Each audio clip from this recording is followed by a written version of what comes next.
유대인이라는 민족이 있습니다. 그 유대인이 참 좋아하는 단어이기도 하고 또 많이 쓰는 단어이기도 한 단어가 있습니다. 뭐 대충 느낌이 오시죠? 샬롬입니다. 샬롬이라는 말을 그렇게 많이 좋아하고 또 그렇게 많이 쓴다고 합니다. 근데 그 샬롬의 뜻은 뭐 많이 아시겠지만 평안하다라고 하는 뜻을 가지고 있어요. 왜 이게 평안하다는 말을 유대인들이 그렇게 즐겨 많이 사용하냐면 그들이 안 평안하기 때문에 그렇습니다. 그래서 사실 복잡한 인생이거든요.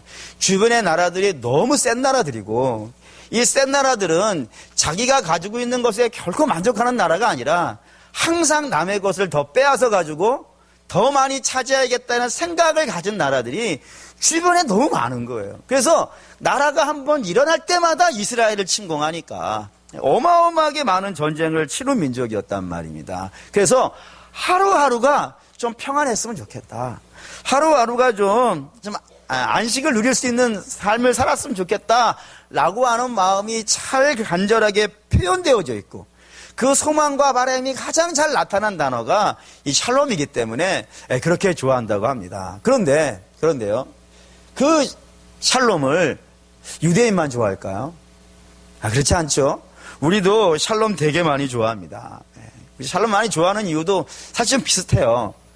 뭐를 보면 비슷하다는 걸 느껴지냐면은 우리가 쓰는 말 중에 우리나라 단어 중에 이런 단어 있어요. 어제 그리고 오늘 내일 이렇게 세 종류의 단어가 있어요. 우리가 매일 쓰는 단어죠. 근데 어제와 오늘과 내일 중에 순수한 우리 한국말이 아닌 게 있더라 이겁니다. 뭘까요? 내일입니다. 그러니까 어제나 오늘도 다 순수한 우리나라 말이에요. 근데 내일은 우리나라 말이 아니고 한자입니다. 그래서 어느 국문학자가 이야기하는 걸 좀 이렇게 유심히 들은 적이 있었는데 왜 우리 민족이 내일이라는 단어를 만들지는 못했을까? 라고 하는 이야기였어요. 그 내용이 뭐였냐면 우리나라가 너무 많이 전쟁을 치렀다는 거예요. 너무 많이 전쟁을 치러가지고 내일이라는 단어를 만들 수 있을 만큼의 여유가 없더라는 거예요. 내일이 항상 없었으니까. 그렇다고 하는 얘기 들었어요. 그랬더니 일리가 있는 것 같아요. 왜냐하면 제가 학교 다닐 때 이제 국사 시간 있지 않습니까? 그 국사 시간에 이 땅에서 전쟁이 몇 번 정도 일어났는지 이렇게 강의한 걸 들은 적이 있어요. 그때 뭐 어느 정도냐면 900여 차례라고 되어 있더라고요. 그러니까 900여 차례. 이게 어마어마한 숫자거든요. 이게 왜 얼마만큼 어마어마한 숫자냐면은 우리나라 역사를 대체로 한 5,000년 잡지 않습니까? 그 5,000년에 900회 이상의 전쟁이 있었다 그러면은 5년, 6년에 한 번씩은. 뭐 길게도 아닌 거예요.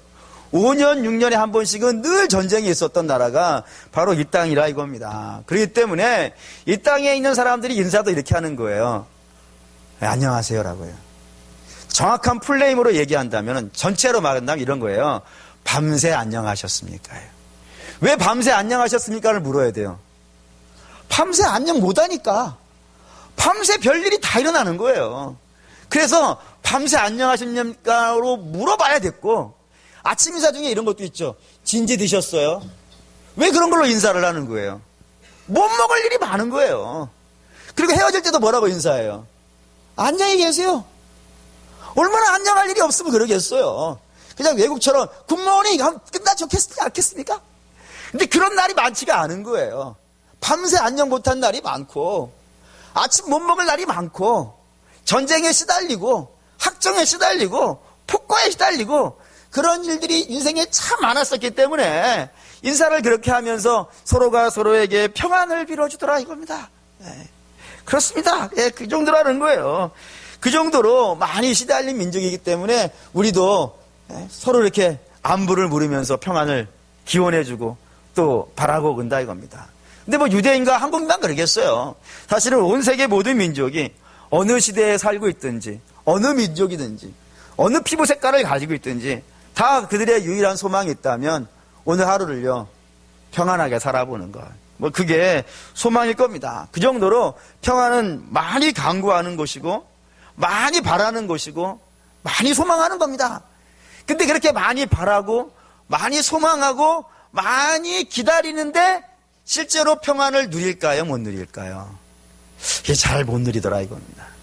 평안을 잘 못 누리더라 이겁니다. 바람은 있는데 누리지 못하는 거예요. 그래서 이런 생각 들죠. 바람은 있는데 못 누리는 경우 어떤 경우일까요? 노력을 안 하면, 땀을 내고 애쓰거나 그러지 않으면 못 누린다 생각할 수 있겠지만, 사실 한번 정직하게 얘기해서 우리가 평안을 위해서 노력 많이 하죠. 참 많이 노력합니다. 참 많이 노력하는데 노력 안 한 거 아니에요. 열심히 노력했어요. 평안을 얻기 위해서. 마음도 있고요, 노력도 했어요. 그런데도 불구하고 이 땅에서 평안 누리기가요 어려워요. 왜 어렵냐면 평안을 찾는 데가 좀 문제가 있더라 이겁니다. 대개 이 땅에 있는 사람들이 평안을 어디서 찾냐면 세 군데에서 찾는다 그래 돼 있어요. 세 군데. 어디서? 첫 번째는 어디냐면 무기에서 평안을 찾아요. 그래서 내가 무기를 많이 갖고 있거나 많이 갖는 것과 또 다른 개념으로 아주 센 무기를 갖고 있으면 내가 평안해질 수 있을 것이다. 남이 나한테 감히 깝죽거리지 못할 것이다. 뭐 이런 생각을 갖죠? 네, 갖습니다. 또 하나 어디서 찾냐면 돈에서 찾습니다. 내가 돈을 많이 가지고 있으면 걱정 없을 거야. 난 평안할 거야. 이런 생각을 갖습니다. 정말 노력하죠. 그리고 또 세 번째는 어디서 찾냐면 출세에서 찾습니다.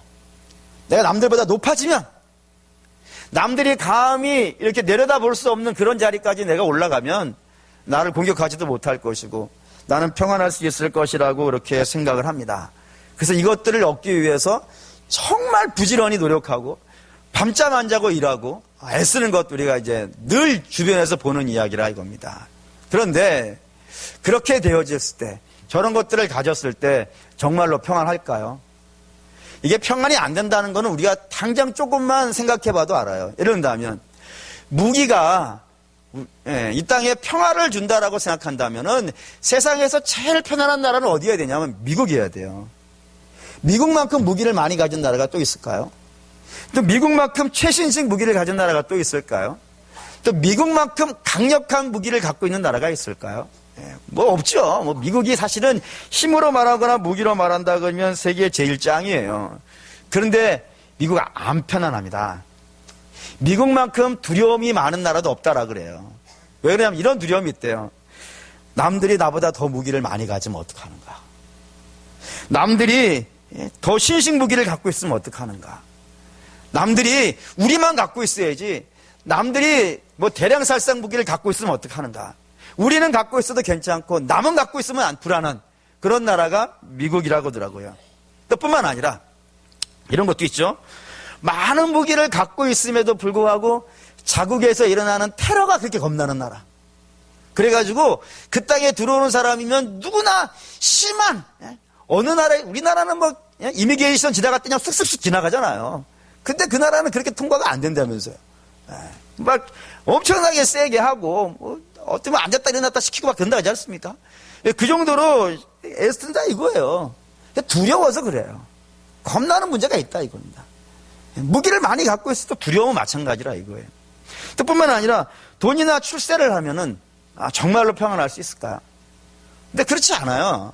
그렇지 않다는 건 뭐를 보면 알 수 있냐면 오늘 저와 여러분이 읽은 이 사사기 6장을 보면 알 수 있어요. 여기 어떤 내용이 들어있냐면요. 사사예요. 기드온이라고 불리는 사다. 아주 유명한 사사인데 그 사람이 살고 있던 그 시절에 미디안이라고 하는 족속들이 쳐들어왔어요. 근데 쳐들어왔는데 언제 쳐들어왔냐면 이스라엘이 파종할 때 쳐들어왔다는 거예요. 근데 이게 파종할 때 그러니까 우리가 가지고 있는 생각하고 유대인들의 삶하고는 조금 맞지가 않아가지고 이게 헷갈려요. 우리는 파종을 언제 하죠? 봄에 하잖아요. 그래서 우리는 가을에 추수를 해가지고 추수한 것을 겨울 내내 어떻게 해요? 다 먹어버리잖아요. 먹어버리고 신주단지 안에 들어있던 그 곡식을 꺼내가지고 파종을 하지 않습니까? 그래서 우리는 파종할 때가 제일 어려운 때예요. 뭐 보릿고개가 있고 막 이런 식이에요. 근데 유대인의 파종은 겨울을 지나고 파종이 아니에요. 유대인의 파종은 10월 달이에요. 10월, 11월이 그들의 파종하는 날이에요. 그때가 이제 비가 내려가지고 땅을 갈할 때가 되기 때문에 그때 파종을 한단 말이에요. 근데 그 10월 달, 11월 달에 유대인에게는 중요한 절기가 하나가 있어요. 뭔 절기죠? 초막절. 우리식으로 말하면요. 추석이에요. 추석은 뭐예요? 많을 때예요, 많을 때. 우리도 그렇지 않습니까? 더도 말고 덜도 말고 한가위만 같더라 해가지고 참고 열면요. 우리 창고가 없으니까 냉장고 열면은 5만 가지 과일들이 다 들어있고, 어? 디즈도 없구나. 쌀통. 예? 쌀통 안에는 핵곡식들이 들어있고, 어? 뭐 어마어마하게 있지 않습니까? 그 어마어마하게 있단 말이에요. 유대인도 그때가. 가장 많을 때 그때 쳐들어오는 거예요. 당연하지 않겠어요? 미디안이 왜 쳐들어오겠어요? 뭐 심심해서 쳐들어오겠습니까? 이게 딱 하나예요. 빼앗기 위해서. 빼앗으려면 상대방은 있어야 돼요? 없어야 돼요? 있어야 돼요. 뭐 있어야 뺏지 않겠어요? 아무것도 없는 사람 쳐들어가서 뭐 하겠어요? 오히려 죽어와야 돼요. 죽어와야 돼. 그러니까 이스라엘이 가장 많을 때 쳐들어와가지고 저들이 있는 것을 싹 뺏어가는 거예요. 그리고 저들의 삶을 어떻게 만들어버리냐면 황폐하게 만들어버리는 거예요. 다 뺏겼으니까. 거둬들인 것도 빼앗겼죠. 이제 뿌려야 될 것도 뺏겼죠. 완벽하게 뺏긴 거예요. 그러니 뭐 이제 절망한 상황이 된 거죠. 그때 여러분 뭐 보시다시피 무기가 그들을 지켜주는 것도 아니고 많은 돈과 출세가 그들의 평화를 보장해 주는 것도 아니더라 이겁니다. 그럼 반대로 생각해 보죠. 무기가 평화를 지켜주지 않고 돈이 평화를 지켜주지 않고 출세가 평화를 지켜주지 않는다 그러면 요거 없으면 평화를 지켜질까요? 안 지켜질까요? 이게 있어도 안 되는 판인데 없으면 뭐 말할 것도 없는 건 아니겠어요? 그래서 이걸 갖고 설명하려고 이걸 갖고 왔어요. 우리가 가장 많이 오해하는 하나님 말씀 중에 이런 거 있습니다.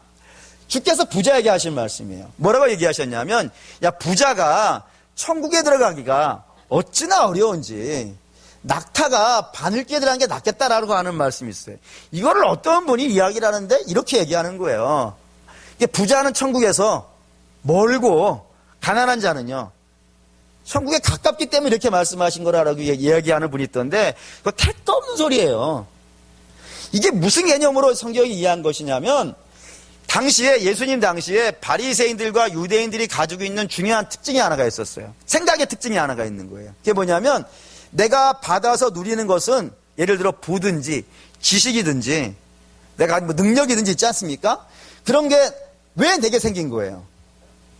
하나님이 주신 거예요. 근데 하나님 왜 주신 거예요? 내가 잘났기 때문에 주신 거예요. 내가 의롭기 때문에 내가 율법을 잘 지키고 내가 하나님 말씀을 잘 듣고 뭐 11조 하고 봉사하고 내가 뭔가 내 의가 있단 말이에요. 그 의에 대한 대가로서 하나님이 주신 거란 말이에요. 그게 내가 가지고 있는 것들이에요. 그러니까 그게 가지고 있는 게 중요한 게 아니라 내가 뭔가를 했단 말이에요. 그 한 것에 대해서 보상으로 준 것이기 때문에 천국도 내가 한 것에 대한 보상으로 받는다고 생각했단 말이에요. 그러면 저 가난한 사람들은 뭐 한 거예요? 뭐 안 한 거예요. 의가 없는 거예요. 의가 없으니까 저들은 받은 것도 없으니까 당연히 천국도요 멀다라고 생각하는 것이 당시의 바리새인들이 가지고 있는 생각이었다 이거예요. 그러니까 가난한 사람은 천국에 못 가고 나는 갈 수 있다라고 생각하고 있었단 말입니다. 그런 생각을 가지고 있는 그런 사람들에게 예수님이 말씀하시는 거예요. 야, 네가 가지고 있는 의로 갈 수 있다고? 네가 가지고 있는 열심으로 갈 수 있다고? 택도 없는 소리 하지 마. 그걸로는 못 가. 그걸로는 그렇게 가는 것보다는 낙타가 바늘기 들어간 게 더 쉽겠다라고 하시는 이야기지 가난한 자가 천국 간다는 이야기가 아니란 말이에요. 마찬가지라 이거 마찬가지. 그거 안 된다 이겁니다.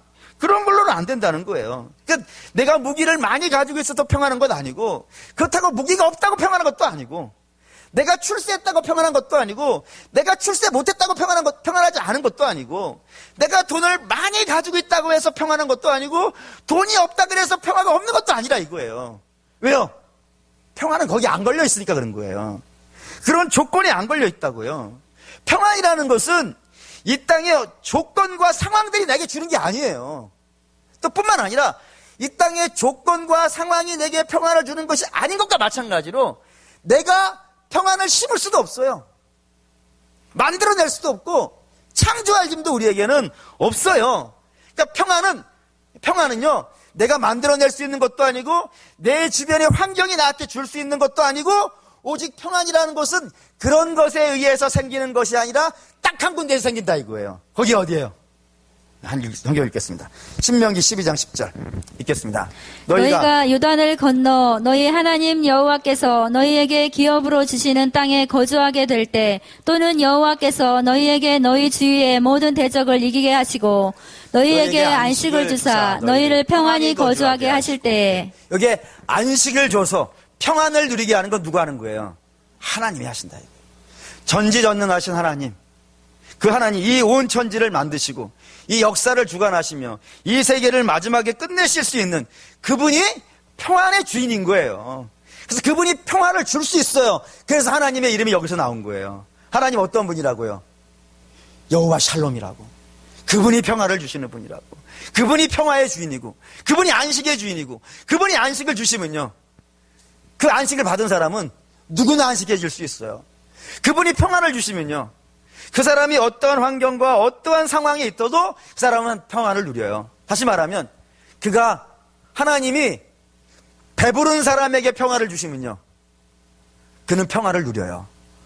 뒤집어서 하나님이 배고픈 사람에게 평안을 주시면요, 그는 평안을 누려요. 왜요? 배고프고 배부름에 의해서 평화가 걸려있는 것이 아니고 누구에게 걸려있겠습니까요? 하나님에게 걸려있으니까. 그분이 주시려고 하면은 어느 시대, 어느 상황, 어떠한 환경과 어떠한 형편에 놓여있는 것에 관계없이 그 사람은 누구든지 평화를 누릴 수 있다 이겁니다. 그 평화를 주실 수 있는 분, 그분이 바로 하나님이고, 그래서 하나님의 이름을 뭐라고 부른다고요? 여호와 샬롬. 그래서 하나님이 광야를 지나가는 이스라엘에게, 제사장들에게 명령하신 거예요. 야, 너 제사장들아, 너 이스라엘 백성들에게 날마다 이렇게 축복하라. 하나님은 너희에게 평화 주시기 원하신다. 하나님 그런 분이에요. 하나님 평화 주시기 원한다. 당신에게, 당신과 연합하는 자들, 당신 앞에 있는 사람들, 당신과 교제하는 사람들, 그런 사람들에게 오늘도 평화를 주신다 이겁니다. 근데 그런 얘기가 오늘 이제 저와 여러분 읽은 본문에 있는 거예요. 다시 말하면 기드온이라고 하는 사람은 굉장히 어려운 시대에 살았다는 겁니다. 말할 수 없이 어려운 시대에 살았다는 거예요. 뭘 보면 그가 어려운 시대에 살았다라는 걸 알 수 있냐면, 그가 타작을 하는데요, 어디 가서 타작을 했다고요? 술틀 안에 들어가서 타작을 했다고요. 이게 얼마나 어려운 표현인지 아시겠습니까?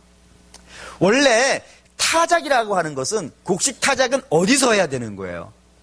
마당에서 해야 되는 거예요. 특별히 바람이 솔솔 불면 참 좋겠어요. 그래서 곡식을 냈다 내리치면 가라지는 어떻게 되고요? 확 날아가고 알곡만 착 떨어지게 하는 게 타작이에요. 키질도 그렇게 하죠. 네.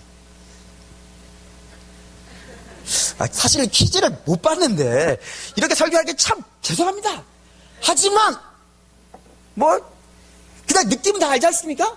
이렇게 치면 가라지 날아가고, 알곡은 말이죠, 남고 돌멩이 주워 던져내고 이렇게 하는 거 아니겠어요?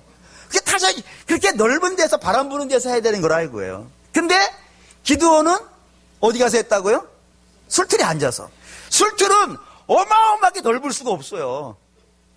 좁아요. 왜냐면 포도주를 어떻게 내냐면, 이스라엘은 포도주를 어떻게 담았냐면 좁은 틀 속에다가 포도를 잔뜩 집어넣고 밟는 거예요. 밟아서 그 즙을 빼낸다. 믹서로 가는 게 아니라니까. 밟아서 즙을 빼니까 이게 통이 넓어버리면 어떻게 되겠어요? 많이 돌아다니잖아요. 만보기 하는 것도 아니고 얼마나 힘들겠어요. 좁은 곳에 놓고 내리다 밟아가지고 빼낸단 말이에요. 아주 좁아요. 좁은 곳에 가서 타작을 하고 있으니 어떻게 되겠어요? 잘 이해가 안 되시면 오늘 방에 앉으셔가지고 그 쌀을 깎아보세요. 내일 아침 밥 먹어야 돼. 그럼 내일 아침 밥톨 몇 개나 깎아? 해가지고 온 가족이 앉아가지고 내일 먹을 밥톨 까봐요. 그렇게 날새도 못 가요 그거. 근데 그렇게밖에 할 수가 없어요. 기드온이 그냥 술틀에 앉아가지고 밀 까고 있는 거예요. 이렇게 하나씩. 그렇게 할 수밖에 없다고요. 왜요? 쳐들어오니까. 내 밥만 하면 쳐들어오니까. 내가 뭐만 하면, 내가 밥 먹고 속집 하려고 그러면은 악탄들이 쳐들어와가지고 싹 뺏어가니까. 그래도 한 톨이라도 먹기 위해서 술틀에 앉아서 까고 있는 게, 그게 기드온의 시대예요. 근데 그 시대에 하나님이 뭐를 선포했다고요? 평안을, 여호와 샬롬을. 상황이 바뀌어서요? 아직 상황은 안 나타났어요. 그 상황은 앞으로 전개될 거예요. 나중에 여러분도 많이 아시겠지만 기드온의 300용사는 아직도 나오려면 멀었어요. 그 전에 여전히 미드안이 공격해오고 오늘도 술틀에 앉아서 밀을 깔 수밖에 없는 그런 열악하고 힘든 상황 속에서도 평안을 누리더라 이거예요. 어떻게 해서요? 하나님 만난 거예요, 이게.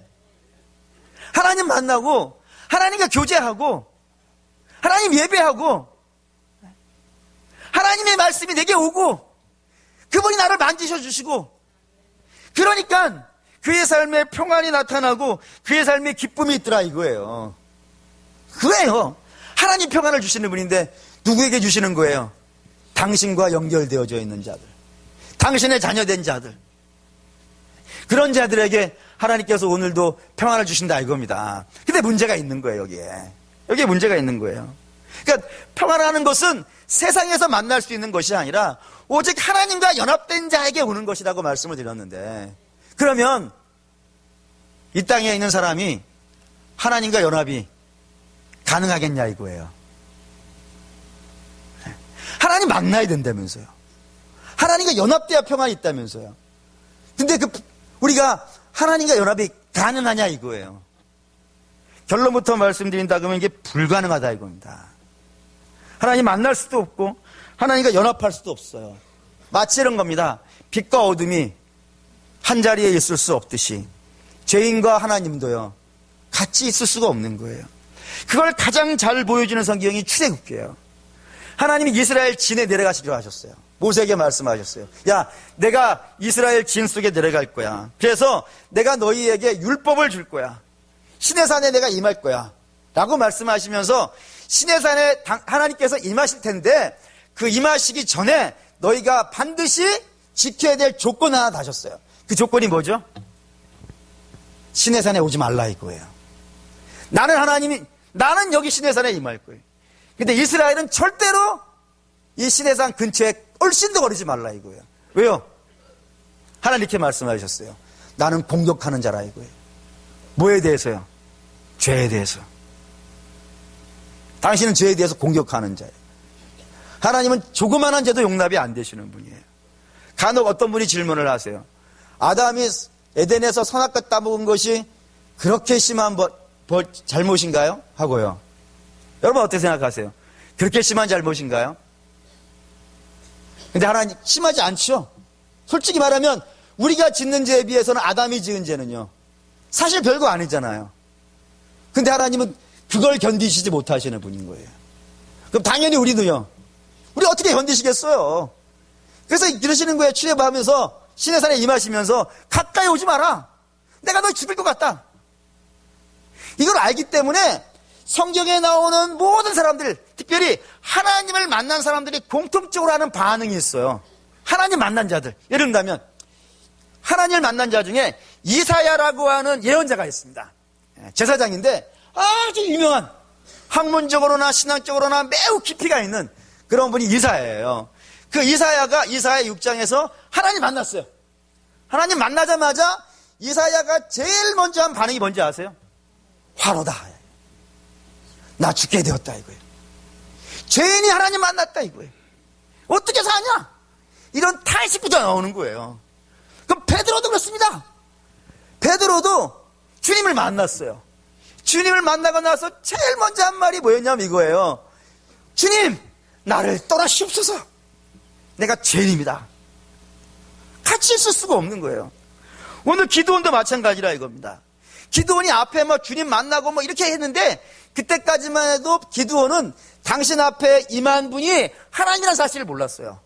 몰라가지고 이렇게도 말하고 저렇게도 말하고 막 그랬단 말이에요. 근데 그렇게 모든 과정을 거치고 나서 이분이 하나님이라는 사실을 알았어요. 그리고 나서 제일 먼저 한 말이요. 아, 슬프다요. 이게 우리나라 말로 쓰여 있으니까 너무 감이 안 오는데 히브리어는 이렇게 되어 있어요. 아! 진짜 단어가 그거예요. 아! 뭐겠어요? 아이고야, 아이고. 아이고, 나 죽었네, 이제. 나 하나님을 봤네. 나 같은 사람이. 나 같은 사람이 하나님을 봤네? 나 죽었네 이제 라고 탄식하는 소리가 아흐야. 그 정도로 탄식을 한다 이거예요. 그러니 뭐 사랑하는 믿음의 성도 여러분, 이제 절망에 놓인 거예요. 우리의 평안은 세상에 있지 아니하고 조건에 있지 않고 내게 달려있는 것이 아니라 하나님을 만난 자에게 임하는 복인데, 그 사람 앞에 가야 되는데, 근데 우리는 하나님 앞에 가면 어떻게 되는 거예요? 그러니 평안이 어떻게 되는 거예요? 이룰 수 없는 소망이 돼버린 거예요. 그 절망이 되는 거예요. 그럼 여러분 한번 생각해 보시죠.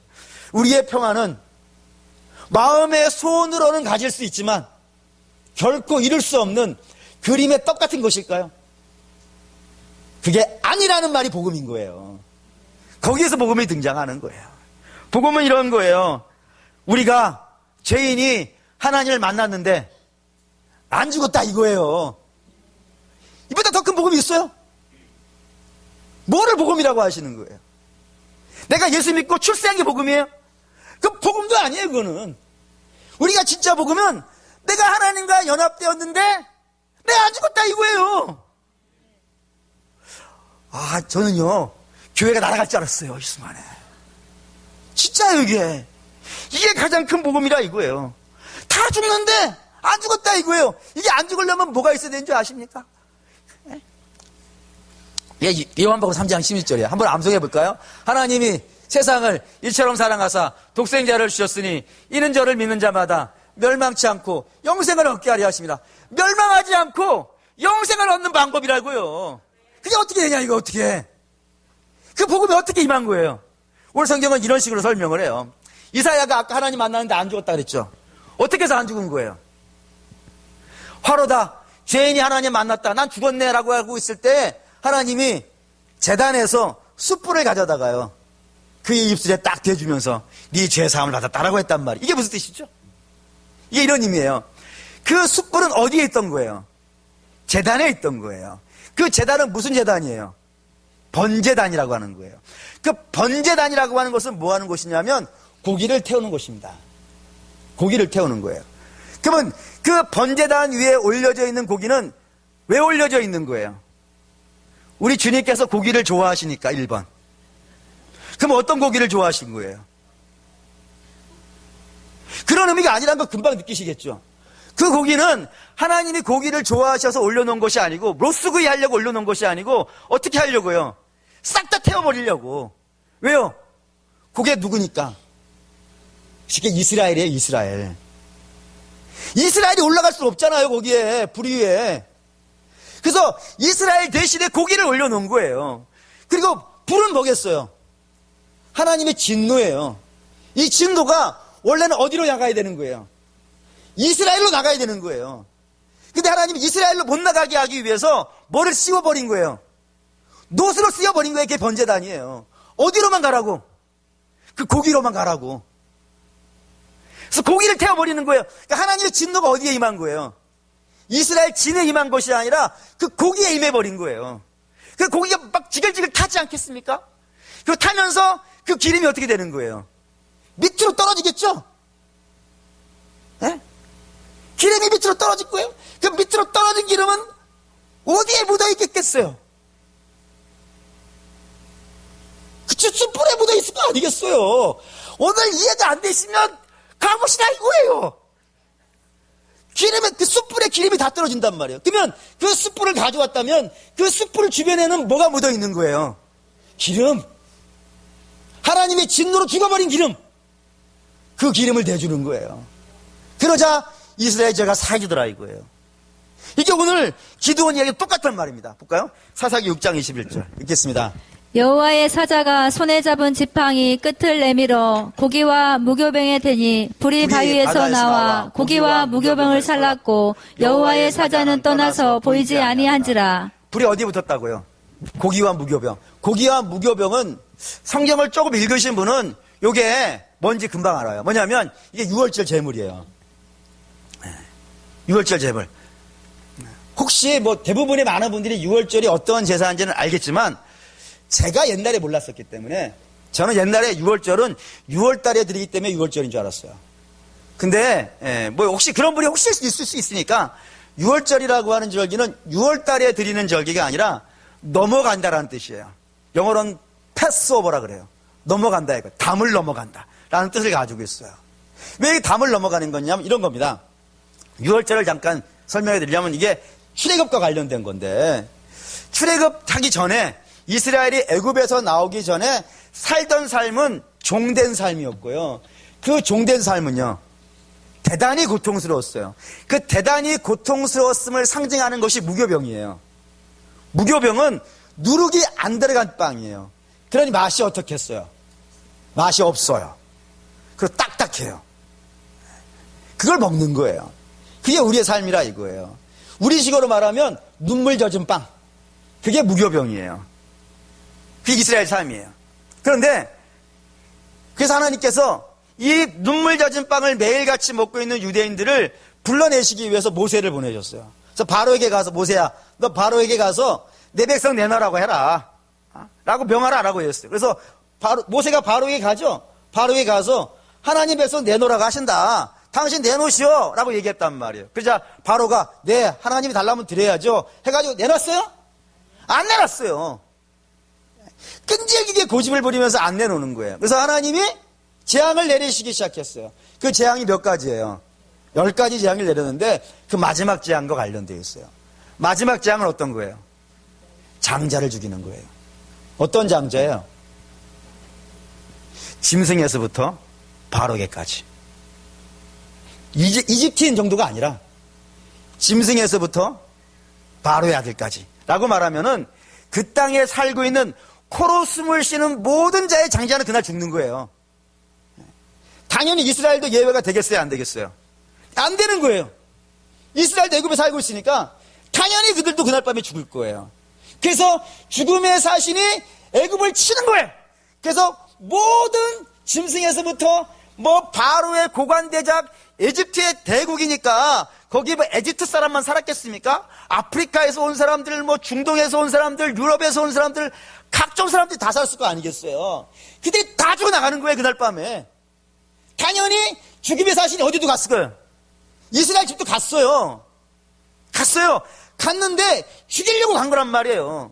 죽이려고 갔는데 갔더니 어떤 일이 벌어진 거예요? 누가 죽어 있는 거예요, 이미. 누가 죽어 있는 거예요. 안 죽은 게 아니라니까요. 누가 대신 죽었다니까요, 거기서. 그러니까 이 죽음의 천사가 얘는 내가 한번 왔다. 그럼 갔단 말이에요, 그냥. 좀 바보같이 얘기해서 좀 아멘이 안 되는지 모르겠지만 그게 사실이 맞아요. 내가 좀 전에 와 죽였네? 그때 잊어버렸네? 하고 넘어갔단 말이에요. 딴 집으로. 그게 6월절이에요. 그때 죽인 게 누구예요? 어린 양. 어린 양이 대신 죽어서 이스라엘이 사는 걸 기념하는 거예요. 오늘도 마찬가지라고요. 원래는 하나님이 임하면, 기드온에게 임하면 누가 죽어야 돼요? 기드온이 죽어야 되는 거예요. 근데 기드온이 안 죽었다고요. 왜요? 그 하나님의 불이 어디 붙었으니까? 고기에 붙어 있단 말이에요. 싹 태워버렸단 말이에요.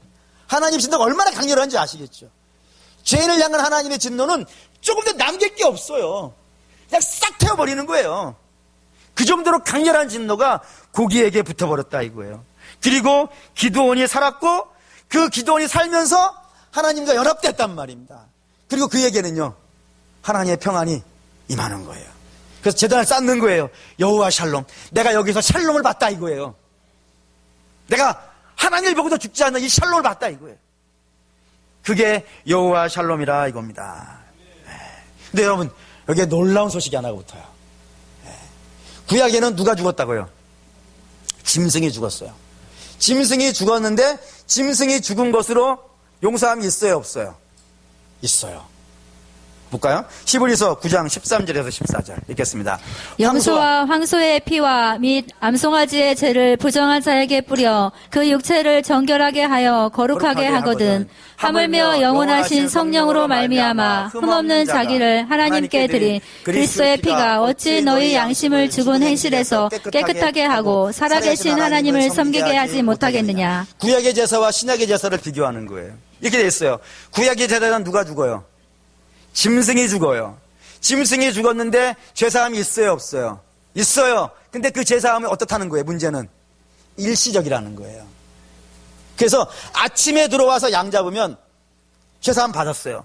근데 나가면요. 나갔다가 다시 점심때 들어왔어요. 그러면 어떻게 되는 거예요? 다시 양 잡아야 돼요. 점심에 양 잡고 용서함 받았어요. 다시 나갔어요. 저녁에 다시 들어올 일이 생겼어요. 들어올 때 어떻게 해야 되는 거예요? 다시 양 잡아야 돼요. 매번 그러면서 용서함 받아야 돼요.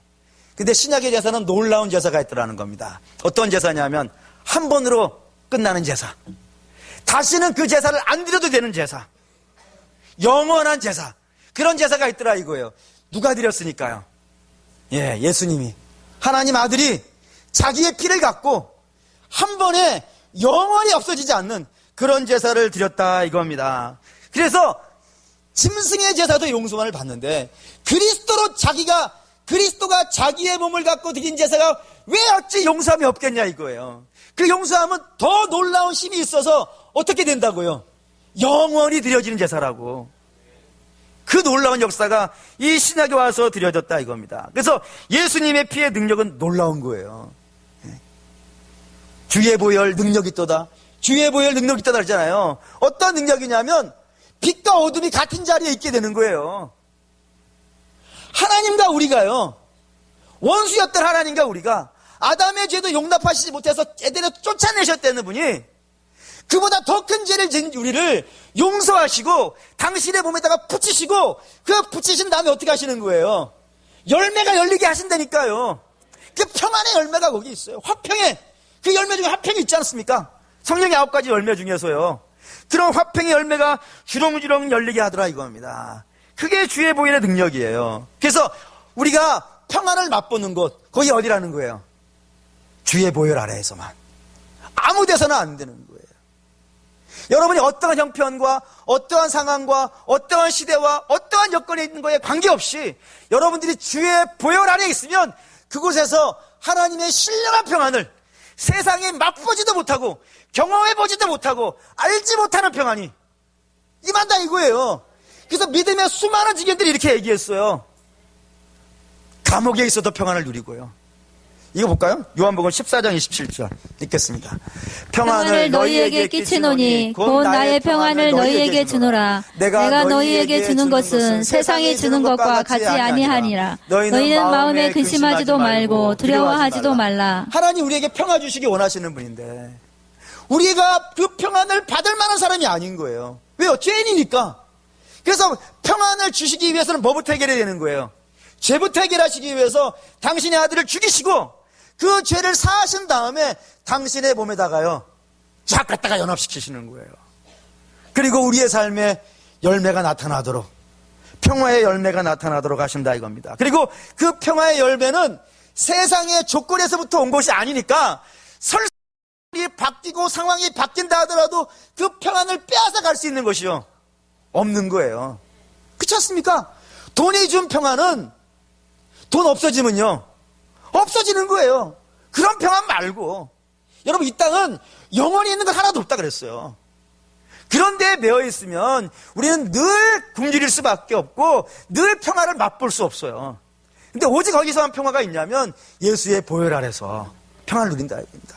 그럼 예수의 보혈 아래서 평화를 누린다는 건 도대체 어떠한 상태를 말하냐면 나는 죄인입니다. 우리 주님만 하나님입니다. 이 관계가 주의 보혈 아래예요. 그리고 나는 죄인 된 내가 내 인생을 건질 수 없고 오직 하나님만이 나의 세이비어 구원자라는 사실을 믿음으로 고백할 때 거기가 주의 보혈 아래에 있는 거예요. 그래서 나 같은 사람을 의지하는 것이 아니고 철저히 예수 그리스도를 믿고 의지하는 것.